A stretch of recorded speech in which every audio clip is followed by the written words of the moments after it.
السلام علیکم ورحمۃ اللہ وبرکاتہ۔ اللہ تعالیٰ کے فضل و کرم، اس کی توفیق اور عنایت سے آج ہم جمعہ کے درس میں جامع مسجد محمد ابو بکر صدیق میں موجود ہیں۔ آج ہم نے بات کرنی ہے خرق عادت معاملات کی، جو ظاہراً انسانی طاقت میں نہیں ہوتا، لیکن جب اس سے سرزد ہو جاتا ہے، وقوع پذیر ہو جاتا ہے، تو مختلف حیثیتوں میں اس کا نام تبدیل ہو جاتا ہے۔ عرف میں اس کو کہتے ہیں خرق عادت معاملہ۔ اللہ تعالیٰ ارشاد فرماتا ہے اقتربت الساعۃ وانشق القمر، قیامت قریب آ گئی ہے اور چاند دو ٹکڑے ہو گئے۔ یہ چاند دو ٹکڑے کیسے ہوا؟ جب مشرکین مکہ نے نبی صلی اللہ تعالیٰ علیہ وسلم کے بے شمار معجزات دیکھے، انہوں نے یہ کہا زمین کی ہر شے تو ان کے تابع ہے، تو کیوں نہ ہم آسمان کی بات کریں۔ انہوں نے حضور صلی اللہ تعالیٰ علیہ وسلم سے کہا کہ آسمان پہ جو چاند ہے اس کے دو ٹکڑے کر کے دکھائیں۔ آپ نے انگلی کے اشارے سے چاند دو حصوں میں تقسیم فرما دیا۔ ایک بڑی جماعت پاکستان میں، بڑے افراد ایک خاص نقطہ نظر کے، وہ اس کو معجزات نبی صلی اللہ علیہ وسلم سے نہیں مانتے۔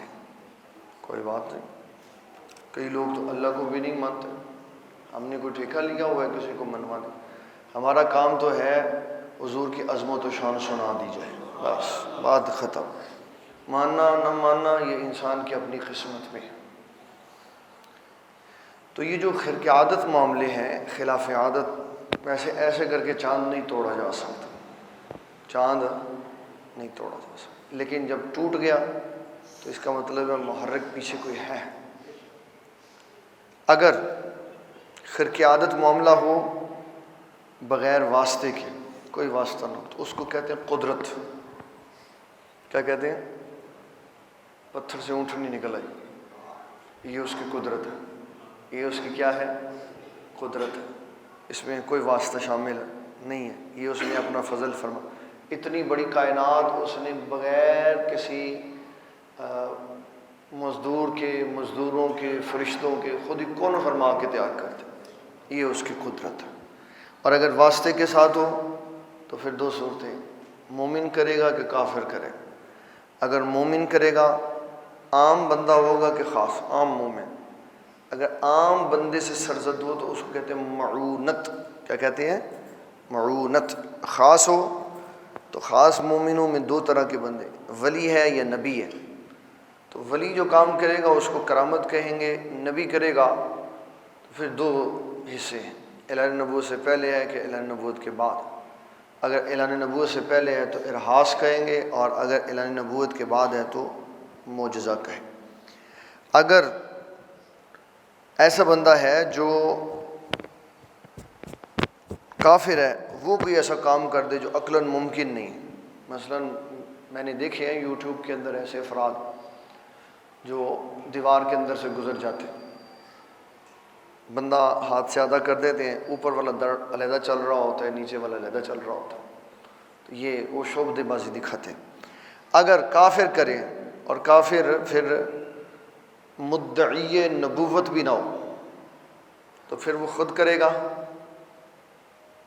اور یہ جادو کے زور پہ کرائے گا۔ جادو کے زور پہ کرائے گا تو اس کو جادو کہیں گے، خود کرے گا تو اہانت کہیں گے۔ اور اگر مدعی نبوت ہو تو پھر وہ کوئی ایسا کام کرے تو اس کو کہیں گے استدراج۔ یہ وہ 8 قسمیں جو میں نے آپ کو بتائی۔ کتنی قسمیں بتائیں؟ 8 قسم۔ نام بتا دیتا ہوں۔ نمبر 1 قدرت، نمبر 2 معونت، نمبر 3 کرامت، نمبر 4 ارہاس، نمبر 5 معجزہ، نمبر 6 اہانت، نمبر 7 جادو، اور نمبر 8 استدراج۔ یہ 8 چیزیں ہیں جو خرق عادت معاملہ میں انسان اور خالق اور مخلوق دونوں سے اگر سرزد ہوں تو اس کا تعلق ان ناموں کے ساتھ جوڑا جاتا ہے۔ بات اصل میں نے کرنی تھی خرق عادت کے ضمن میں کرامت کی۔ کرامت کہتے ہیں اس خرق عادت معاملے کو جو ظاہری طور پر انسان کے بس میں نہ ہو، لیکن انسان اللہ کی دی ہوئی طاقت سے کر دے۔ اور اس کے اندر عقائد اہل سنت میں یہ جملہ بالکل 100% ذہن میں رکھنا ہے کہ کرامت کا فاعل حقیقی اللہ ہوتا ہے۔ کرامت کا فاعل حقیقی اللہ ہوتا ہے، اس کی دی ہوئی طاقت، عنایت، اس کی فضل اور توفیق سے یہ سب۔ اور کرامات کے ظہور کا شاہد خود رب کائنات ہے۔ پہلی مثال اس کی آصف بن برخیہ کا معاملہ۔ غیر نبی نے وہ میل ہا میل، سینکڑوں میل دور سے ملکہ بلقیس کا تخت ایسے کر کے سلیمان علیہ السلام کرسی کے نیچے لا کے رکھ دے، جس کو عام بندہ اٹھا نہیں سکتا تھا۔ جو جن گیا نا، جن، جس کو یہ دعویٰ تھا انی علیہ لقوی امین، میں طاقت والا بھی ہوں، میں قوت والا بھی ہوں۔ آپ نے اس سے پوچھا کتنی دیر میں لائے گا؟ کہنے لگا کہ آپ کی اس مجلس کے برخاست ہونے سے۔ آپ نے کہا نہیں، جلدی چاہیے، جلدی چاہیے۔ تو اللہ تعالیٰ فرماتا ہے قال الذی عندہ علم من الکتاب، جس کو کتاب کا علم تھا، کیونکہ سلیمان علیہ السلام کا زمانہ ہے تو زبور تھی، اور زبور میں اس کو اسم اعظم یاد تھا، تو اس نے کہا جی میں لاؤں گا۔ فرمایا کتنی دیر میں لاؤں گا؟ آپ کی آنکھ جھپکنے سے پہلے لے آؤ۔ تو آ گیا۔ یہ کیونکہ کرامت ہے اور کئی لوگ نہیں مانتے، کہتے ہیں وہ کہڑا بندہ لکھ کہ نہ کتنے لکھو، نہ ہوتا کتنے لکھو۔ بھئی اللہ تعالیٰ جل جلالہ نے نام کے ساتھ اس کا ذکر نہیں کیا۔ اللہ تعالیٰ نے حضرت سلیمان علیہ السلام کے امتی کی شان دکھائی ہے، حضرت سلیمان علیہ السلام کے امتی کی شان دکھائی ہے، اور بتایا ہے کہ دیکھو لوگوں، وہ سلیمان علیہ السلام کا امتی ہے، اس کو کتاب میں سے من تبعیدیہ ہے، تھوڑا سا علم تھا۔ کتنا سا؟ تھوڑا سا، من تبعیدیہ، بعض علم تھا، تو اس کے پاس اتنی قوت تھی، اتنی دور سے ایسے کر کے تخت لے آیا۔ تو بتاؤ جو میرے محبوب کا امتی ہوگا، پھر وہ سارے قرآن کا عالم بھی ہوگا، پھر وہ ولی اللہ بھی ہوگا، پھر وہ غوث اعظم بھی ہوگا، تو بتاؤ اس کی طاقت کتنی ہوگی۔ یہ موازنہ کروایا جاتا ہے کہ اس کی طاقت اتنی ہے تو اس کے مقابلے میں جو اس سے بہت زیادہ بہتر ہے اس کی طاقت کتنی ہے۔ لہذا یہ کرامات کا ثبوت قرآن مجید کے اندر موجود ہے، اور اس کے علاوہ بھی کئی مثالیں۔ میں اب حدیث شریف سنانا چاہ رہا ہوں تاکہ میں یہ بتاؤں کہ حضور صلی اللہ علیہ وسلم کے صحابہ کرام سے کیسی کیسی کرامتیں سرزد ہوتی تھیں۔ یہ ہیں حضرت انس رضی اللہ تعالیٰ، مشکات شریف کی حدیث ہے، اور بخاری شریف کے اندر بھی موجود ہے، 5083 نمبر حدیث ہے بخاری کی، اور مشکات شریف میں ہے 5944 نمبر حدیث۔ حضرت انس راوی حضرت اسید بن حدیر، حضور کی امت کے قاری، یہ وہ ہیں، میں بار بار بتاتا ہوں ان کا ذکر کرتے ہوئے کہ یہ وہ حضور کی امت کے اولین دستے کے بندے ہیں جو ساری رات تلاوت قرآن کیا کرتے تھے۔ بخاری نے اتنی لمبی حدیث لکھی ہے کہ یہ تلاوت کر رہے تھے، آسمان سے روشنی آنی شروع ہو، تو انہوں نے بالآخر تلاوت بند کی، تو آپ نے فرمایا اسید بن حدیر، آپ کی تلاوت سننے کے لیے اللہ نے فرشتے بھیجے ہوئے تھے، اگر آپ صبح تک تلاوت کرتے رہتے تو آپ کے علاقے کے لوگ فرشتوں کی زیارت فرما لیتے۔ یہ ہے حضرت اسید بن حدیر۔ اور دوسرے ہیں عباد بن بشر۔ آج جو وقت ہے نا، اس میں لوگ صحابہ، اہل بیت اور نبی اللہ کے بارے میں شک پیدا کریں۔ حضور نے شک ختم کر دی، حضور نے شک ختم۔ حضور صلی اللہ علیہ وسلم کی ایک زوجہ آپ سے ملنے کے لیے آئی، اس وقت میں جب حضور اعتکاف میں بیٹھے ہوئے تھے، انہوں نے بات چیت کی، جو مسئلہ تھا پوچھا، پھر آپ نے فرمایا آؤ میں آپ کو باہر تک چھوڑوں۔ مسجد کے باہر چھوڑنے کے لیے گئے تو یہی دو بندے اسید بن حدیر اور عباد بن بشر یہ گزر رہے تھے، تو فرمایا ادھر آؤ. جی میرے آقا کیا حکم ہے؟ فرمایا یہ میری بیوی مجھ سے ملنے آئی تھی، یہ میری بیوی ملنے آئی تھی. عرض کی حضور ہم نے تو کچھ نہیں کہا. فرمایا تم نے کچھ نہیں کہا، میں نے تمہیں اس لیے بتایا اگر شیطان دلوں میں وسوسہ پیدا کر دیتا کہ اللہ کے نبی کو پتہ نہیں کون سی عورت ملنے آئی تھی تو اسی وقت ایمان ختم ہو جاتا. تو شک تو ختم کر دیا، شک تو کہ نبی اللہ کے بارے میں کوئی شک نہیں ہونا چاہیے، بالکل صاف ستھری زندگی ہونی چاہیے مومن کی، اندھا دھند حضور پر اور حضور کی باتوں پر ایمان ہونا چاہیے. اسلام نہ حضور پاک صلی اللہ علیہ وسلم کے اوپر، نہ آپ صلی اللہ علیہ وسلم کے صحابہ پر، نہ اہل بیت پر تنقید کی اجازت نہیں دیتا. تنقید کی تو ایمان کیا، تنقید کی.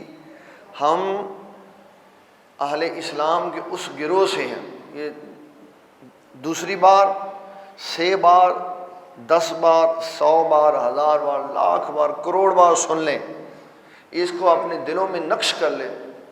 ہم مسلمانوں کی اس جماعت سے ہیں جو رسول اللہ کے کسی صحابی اور اہل بیت کے کسی بندے سے اختلاف نہیں رکھتے. بار بار سن لیں، اس کو اپنے دل کی تختی کے اوپر لکھ لیں. ہم حضور صلی اللہ علیہ وسلم، آپ کے صحابہ اور آپ کی اہل بیت کے کسی بندے سے اختلاف نہیں رکھتے. ان کا آپس میں جو بھی معاملہ ہوا ہم کسی سے اختلاف نہیں رکھتے. ہم حضرت معاویہ سے اختلاف نہیں رکھتے، ہم حضرت علی سے اختلاف نہیں رکھتے، ہم حضرت زبیر بن عوام سے اختلاف نہیں رکھتے، ہم حضرت عائشہ صدیقہ سے اختلاف نہیں رکھتے، ہم کسی صحابی سے اختلاف نہیں رکھتے. ہم حضور صلی اللہ علیہ وسلم کے سارے صحابہ کو اپنے سروں کا تاج مانتے. ہماری یہ جرت نہیں ہے. ہاں حدیث میں کسی اختلاف کا ذکر آئے پڑھانے کے لیے، سمجھانے کے لیے بیان کر دیتے کہ بھئی اس معاملے میں اسلام کس کے ساتھ کھڑا تھا، اسلام کس کے ساتھ کھڑا تھا، ان کے بارے میں کیا کہتا تھا، ان کے بارے میں کیا کہتا، بتا دیتا. اس اختلاف کو جو احادیث کی کتب میں لکھا ہوا ہے ہم صرف بیان کرتے ہیں، اس کو پڑھ کر کسی رسول اللہ کے صحابی سے اختلاف نہیں رکھتے، اختلاف نہیں رکھتے. میرے ابا جی حضور رحمۃ اللہ علیہ نے مسئلہ کیا، آپ نے فرمایا ہم اہل اسلام کے اس گروہ سے ہیں جو حضور صلی اللہ علیہ وسلم کے لیے تم اور تو کا لفظ نہیں بولتے، تم اور تو کا لفظ نہیں بولتے. وہ نوری مسجد میں بیان ہوا، ایک مشٹنڈا سا وہاں پہ بیٹھا ہوا تھا اور کہنے لگا وہ فلانے حضرت نے لکھا تو کہہ سکتے ہیں، فلانے نے لکھا تو فلانے نے لکھا. آپ نے فرمایا جس جس نے لکھا انہیں اپنا جواب دینا ہے، اسی اپنا جواب دینا، اسی اپنا جواب. لوگ اپنی شاعری کے لیے، سیاق کلام کے لیے، لفظ کی خوبصورتی کے لیے جو مرضی کہتے ہیں. ہم جب بات کریں گے تو ہم حضور صلی اللہ علیہ وسلم کو آقا کائنات اور اپنی جان کہہ کر بیان کریں. ہم ان کو تو تڑا نہیں کہتے، ہم ان کو تو تڑا نہیں کہتے، تو بھی نہیں کہتے، ہم ان کو تم بھی نہیں کہتے. ہم کہتے ہیں ہم تو وہ بھی آیت بیان کریں نا جس میں رب فرما رہا ہو تو ہم یہی کہتے ہیں اے میرے حبیب آپ فرما دیجئے، اے میرے حبیب آپ فرما دیجئے. یہ ہمارا مزاج ہے، اس لیے کہ اگرچہ اللہ حضور سے بڑا ہے، اگرچہ اللہ، لیکن ہم سے تو دونوں ہی بڑے، ہم سے تو دونوں ہی بڑے ہیں. اللہ تعالیٰ بھی بڑا ہے ہم سے اور اللہ کے محبوب بھی بڑے ہیں ہم سے. تو ہم جب بات کرتے ہیں دونوں کی تو دونوں کو عزت و تعظیم کے ساتھ بولا. اس رب کائنات جل جلالہ کی عزت و تعظیم واحد کے صیغے کے ساتھ ہے اور نبی صلی اللہ علیہ وسلم کی عزت و تعظیم آپ جناب کے ساتھ. اس لیے یہ یاد رکھیں، اس کو نوٹ کر لیں. حضور پاک صلی اللہ علیہ وسلم کی ذات اقدس، آپ کے صحابہ، آپ کی اہل بیت، ان میں سے ہمارا کسی سے کوئی اختلاف نہیں. چہ جائے کہ کوئی یہ کہے کہ میں ادب کے دائرے میں رہ کر ان سے اختلاف رکھتا ہوں، تو پہلے اپنی حیثیت تو بتا نا. تو جو اختلاف رکھتا ہے پہلے اپنی حیثیت تو بتا، تو کون ہے، تیرا اہل سنت میں یا اہل اسلام میں کیا مقام اور مرتبہ ہے، بتا تو صحیح. اس امت میں جنہوں نے سب سے زیادہ تنقید کی، جنہوں نے سب سے زیادہ تنقید کی، وہ شخصیات ہیں جو اصحاب کہلاتے ہیں اسماء الرجال کے درایت و روایت کی پرکھ کرنے والے، جو حدیث کی صحت کا اندازہ لگانے کے لیے اس کے راویوں کی پرکھ کرتے ہیں کہ کون سا راوی سچا ہے، کون سا جھوٹا ہے، کس کا حافظہ کمزور ہے، کون بات کرتے ہوئے ڈنڈی مار دیتا۔ یہ سب سے بڑے لوگ ہیں اس امت کے، یہ سب سے بڑے لوگ ہیں اس امت کے جنہوں نے اصحاب اور محدثین کے احوال بیان کیے۔ ان کی بھی یہ جرت نہیں ہوئی، سب کے احوال بیان کیے۔ جب رسول اللہ صلی اللہ علیہ وسلم کے صحابہ کی باری آئی تو قلم رکھ دیا اور کہا ہم کسی صحابی کے بارے میں کوئی بات نہیں کرتے، اس لیے کہ رسول اللہ کے سارے صحابی سچے۔ تو نتو خانہ کو کتا بلا یہاں سے وہاں سے اٹھ کے کہے کہ میں مغیرہ بن شعبہ سے یا فلاں سے اختلاف رکھتا ہوں، تو پہلے اپنی حیثیت بتا، تو کون ہے اس امت میں، تیرا مقام و مرتبہ کیا؟ جو یحییٰ بن معین جیسے اپنے وقت کے امام، وہ حدیث کی پرکھ کرتے ہوئے کہتے ہیں نہیں رسول اللہ کے صحابہ پہ بات نہیں کرنی، تابعی سے بات شروع کرو۔ کیوں؟ کہا رسول اللہ کے سارے صحابہ سچے۔ کہا اگر کوئی بات عقل میں نہ آتی ہو تو کہا بڑا سادہ سا فارمولہ، اس لیے کہ صحابہ سارے سچے، جس کی بات خلاف عقل ہو یہ کہہ کہ آگے گزر جاؤ کہ اس نے رسول اللہ سے ایسے ہی سنی ہے بات، کوئی اس کے اوپر جرا تعدیل کی ضرورت نہیں۔ یہ اسلام والوں کا یہ نظریہ کہ آپ رسول اللہ کے کسی صحابی پر اور حضور کے اہل بیت میں سے کسی کے ساتھ اختلاف، ہمارے امام کن کے امام؟ ہمارے امام اہل سنت مجدد دین و ملت شاہ احمد رضا فاضل بریلوی رحمۃ اللہ علیہ، کشتہ عشق مصطفیٰ صلی اللہ علیہ وسلم، آپ فرمایا کرتے تھے اشعار میں اہل سنت کا ہے بیڑا پار، اہل سنت کا ہے بیڑا پار، اصحاب حضور نجم ہے اور ناؤ ہے عطرت رسول اللہ کے، کہ صحابہ بھی ساڑھے سراں دے تاج تے حضور دی اہل بیت بھی ساڑھے سراں دے تاج۔ ایسے ہی گمراہ کرنے کی کوشش کی، گمراہ نہیں کرنا چاہیے، صحیح سی بات کرنی۔ سنیں 5944 نمبر حدیث، 5900، حضرت انس کہتے ہیں اسید بن حدیر اور عباد بن بش نبی صلی اللہ علیہ وسلم کے پاس آئے، پاجی مراقبہ کار جا کے کرنا، بگل سنو، پھر تڑے کوئی سوٹ سوان آئے گا تو کہے گا او اے کہندا سی، تو سنو گے گل تے جواب دیو گے نا، سنو۔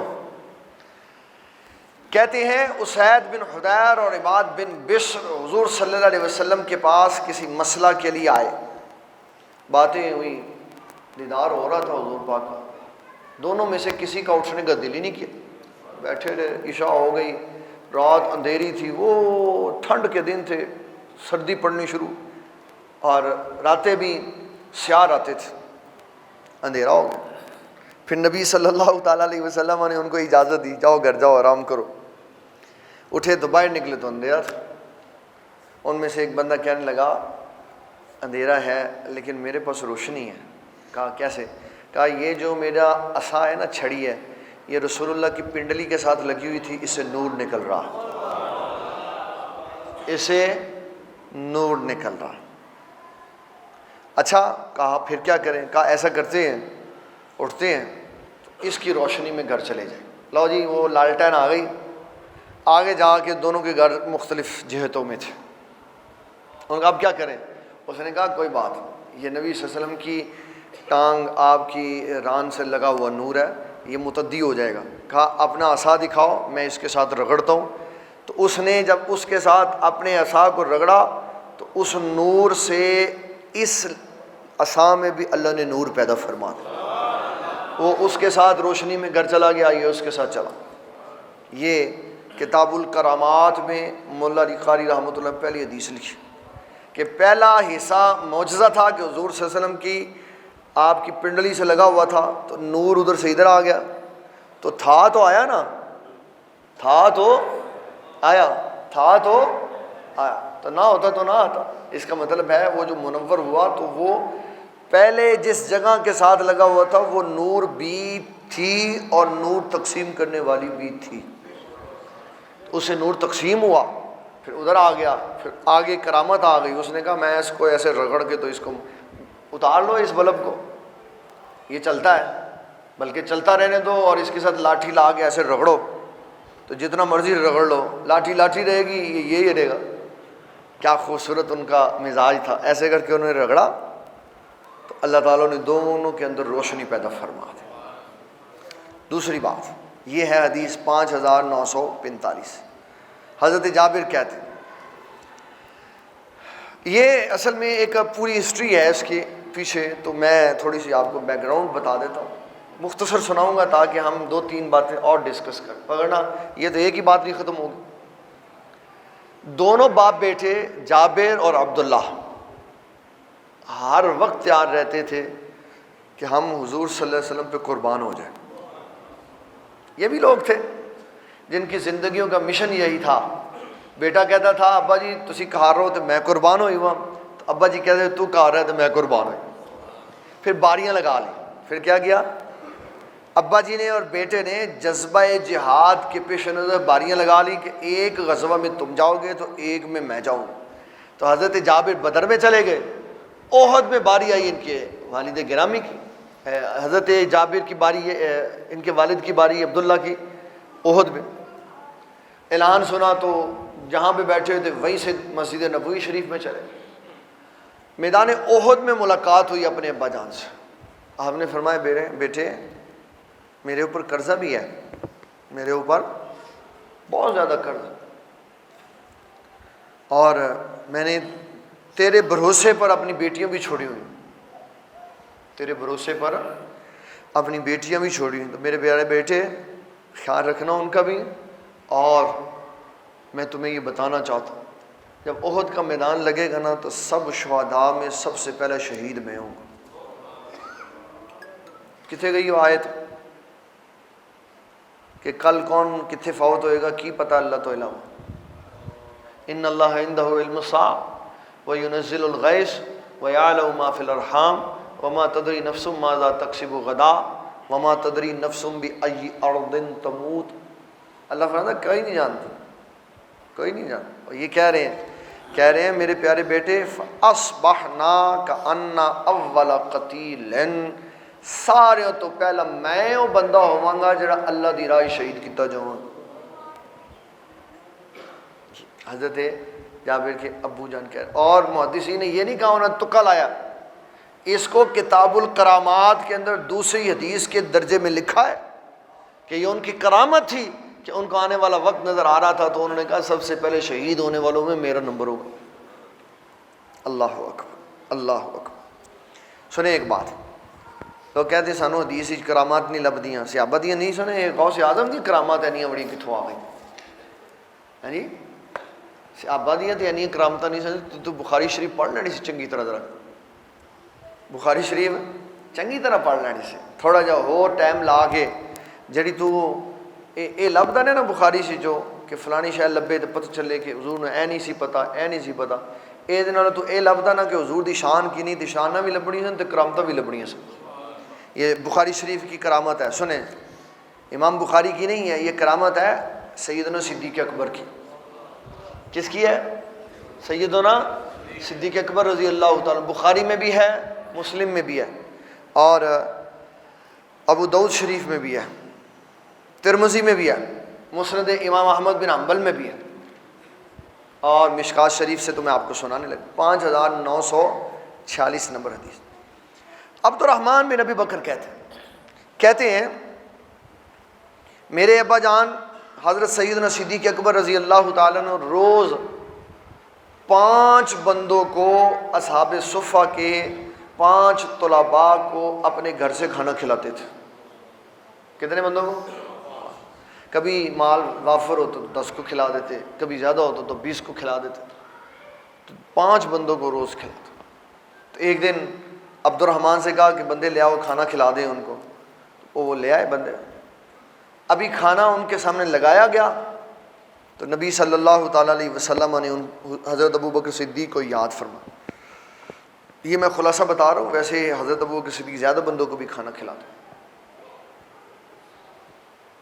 حضور صلی اللہ علیہ وسلم نے بلا لیا۔ اب حضور پاک صلی اللہ علیہ وسلم کی بارگاہ میں جو چلا جاتا تھا وہ تو پھر اجازت ہوتی تھی تو واپس آتا تھا۔ جب واپس حضرت ابو بکر صدیق آئے، رات کے 2 پہر گزر چکے، تو سارے اینج بیٹھے سے ایسے بیٹھے. اللہ سیدنا صدیق اکبر رضی اللہ تعالیٰ عنہ نے آ کے عبد الرحمن بن ابی بکر پہ بڑا جلال فرمایا. کیسا تو میزبان ہے، تجھے مہمانوں کے پاس چھوڑ کے گیا تو کھانا ہی نہیں تو نے کھلایا.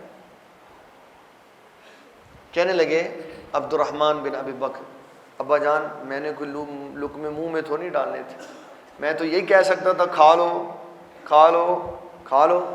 انہوں نے کہا کہ ہم تب کھائیں گے جب سیدنا صدیق اکبر رضی اللہ تعالی عنہ آئیں گے.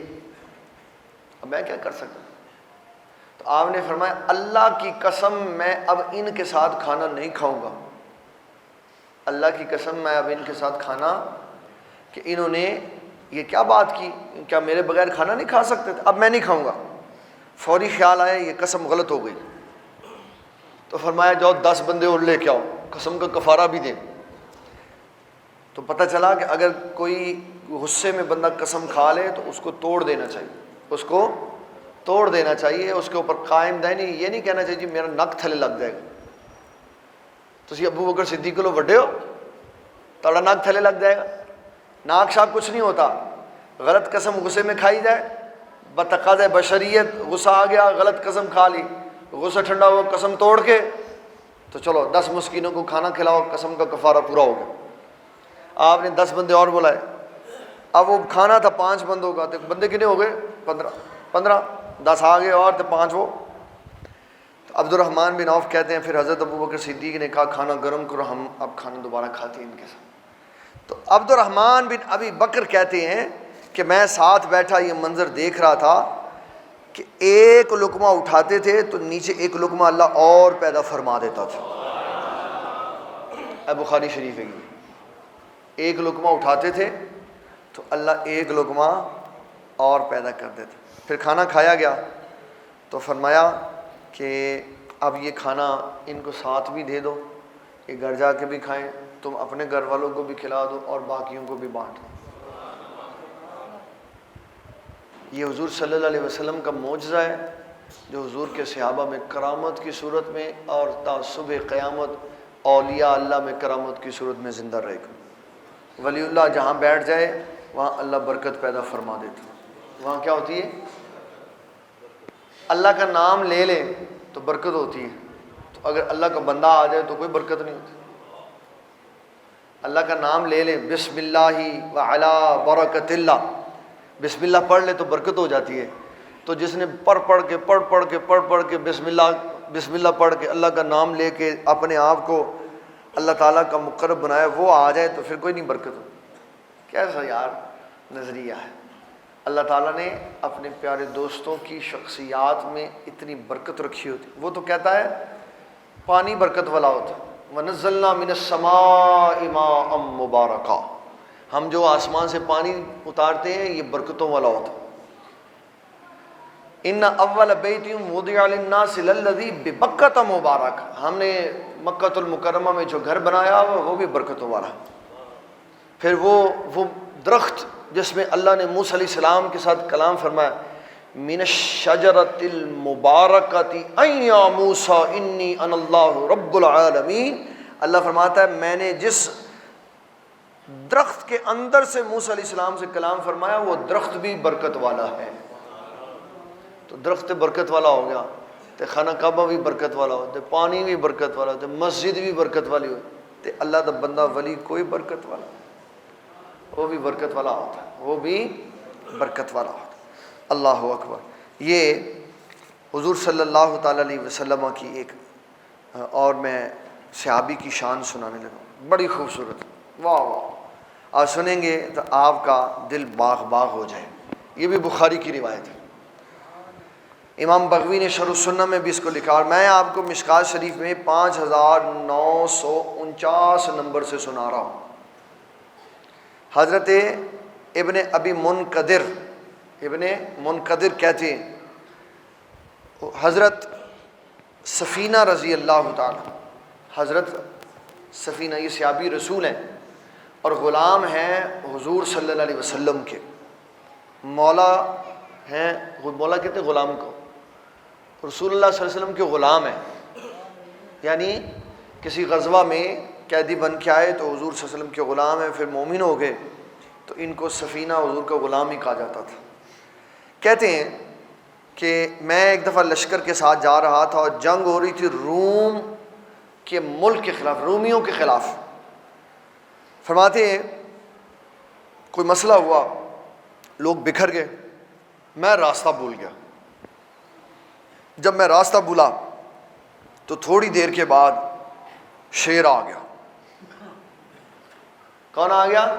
شیر۔ یہ حدیث ہے۔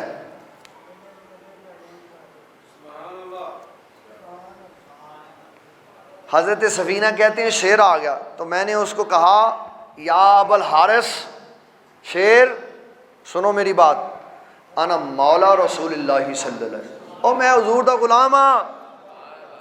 شیر کو کہا، اور جانور بھی بات سمجھتا، اس کو تیز زبان آتی ہے، اس کو آتی ہے یا نہیں آتی، لیکن اس کو یہ پتہ ہے کہ حضور اللہ کے رسول ہیں۔ جب حضور کا نام لیا جائے گا پھر اس کو ساری باتیں سمجھ آئیں گی۔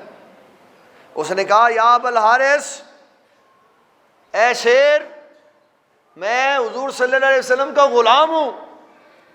تو کہا کیا ہے؟ کہیں گے میں راستہ بھول گیا ہوں۔ تو حضرت سفینہ کہتے ہیں شیر میرے ساتھ آ گیا اور جناب آرام آرام سے مزے سے میرے ساتھ چل رہا ہے، حتیٰ قام الی جنبہ، میرے ساتھ آ گیا اور میرے ساتھ ساتھ اس نے چلنا شروع کر دیا، اور جب کوئی وہ خوفناک راہٹ سنتا تو یہ دیکھنے کے لیے کہ وہاں کیا ہوا ادھر دوڑ جاتا، پھر واپس میرے پاس آ جاتا، پھر کہیں اور سے آواز سنتا پھر ادھر چلا جاتا، پھر واپس میرے پاس آ جاتا۔ تو حضرت سفینہ کہتے ہیں وہ اس وقت تک میرے ساتھ رہا جب تک میں رسول اللہ کے لشکر کے ساتھ نہیں مل گیا، اپنے لشکر کے ساتھ مل گیا۔ یہ صحابی ہیں، حضور کے غلام ہیں، تو بتاؤ غلاموں کی کتنی شان ہے تو آقا کی کتنی شان ہو۔ اللہ اکبر۔ حضرت سیدنا عمر بن خطاب رضی اللہ تعالی، آپ نے ایک لشکر بھیجا،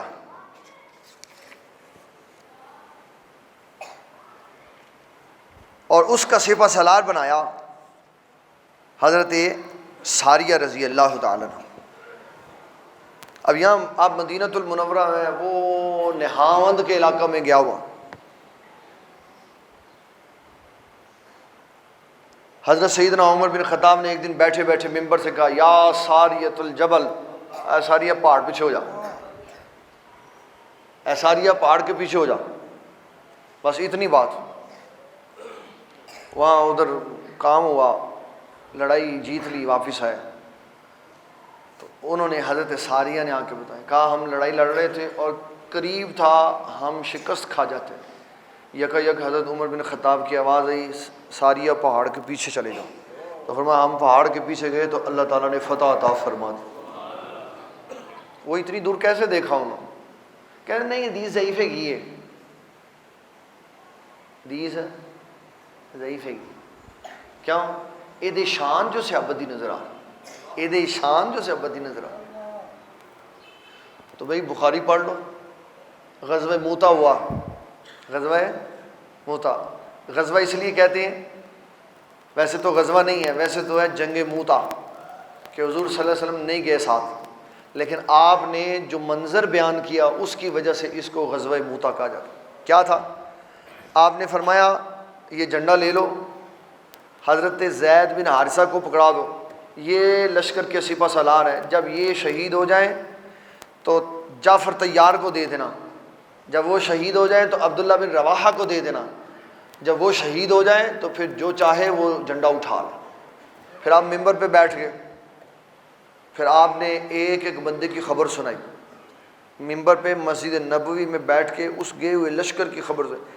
فرمایا زید بن حارثہ شہید ہو گئے، اب جھنڈا حضرت جعفر طیار نے پکڑ لیا، پھر فرمایا حضرت جعفر طیار بھی شہید ہو گئے، اب جھنڈا حضرت عبداللہ بن رواحہ نے پکڑ لیا، عبداللہ بن رواحہ بھی شہید ہو گئے، فرمایا اب جھنڈا حضرت خالد بن ولید نے پکڑ لیا، پھر فرمایا اللہ نے حضرت خالد بن ولید کے ہاتھ پہ فتح عطا فرما.